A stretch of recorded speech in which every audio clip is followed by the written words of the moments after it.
let's head over to Harbor Branch Oceanographic Institute and talk with Steve Burton, who is Director of Stranding and Population Assessment. Hello, Steve. Hey, good morning, Bob. How are you doing today? Pretty good. Nice to have you back on the air again. It's been a while. Yes, it has been a while. Thanks for having me back on. Yeah, before we get into the meat of what we want to talk about, tell us a little bit about what you do over there.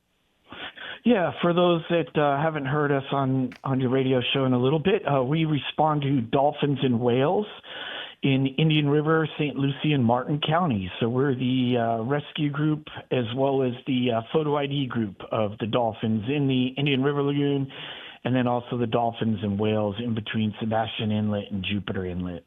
Yeah, and you've got quite a gallery of photos of the various dolphin that are here, and they kind of stay in the area pretty much, don't they? Yeah, they do. They do stay around the area. Our photo ID catalog is quite expansive.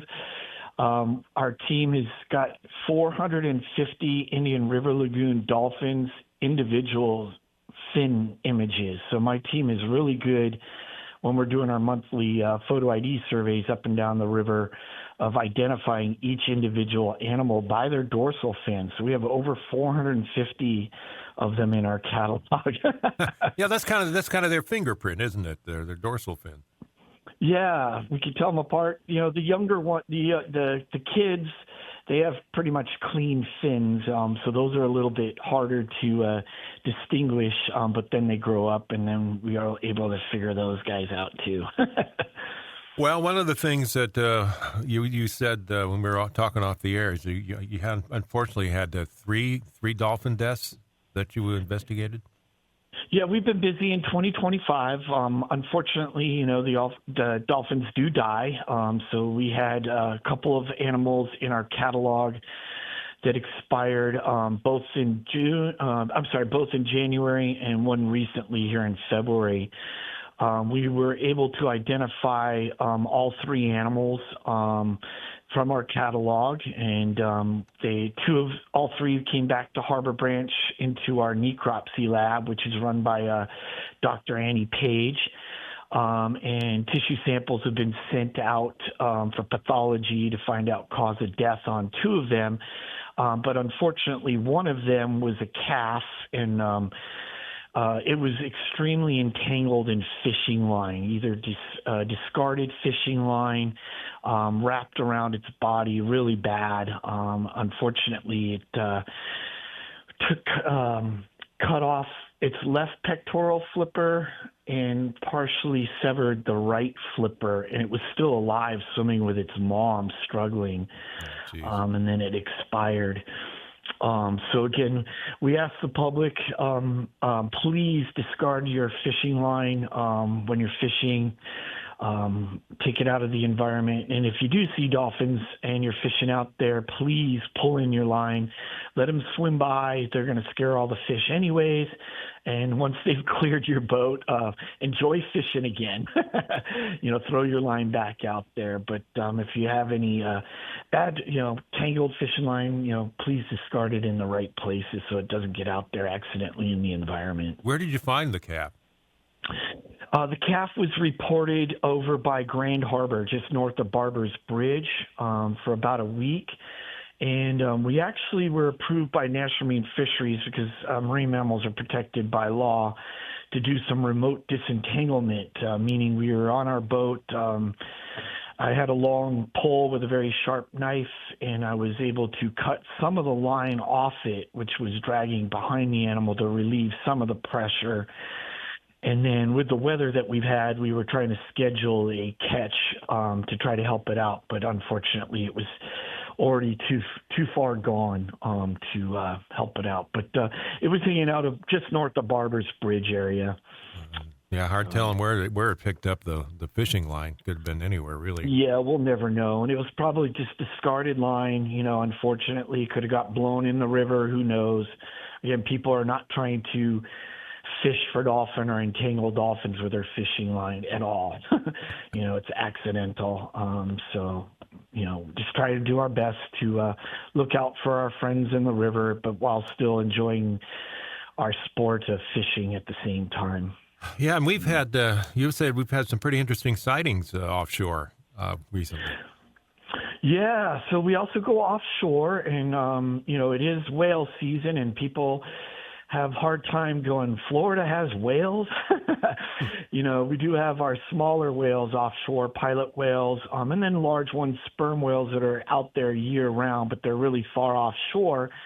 But this time of the year, December, January, February, March, we have the North Atlantic right whales that come down from the North Atlantic to have babies. I think there's 9 calves been born so far this year. They usually give birth off Georgia and northern Florida.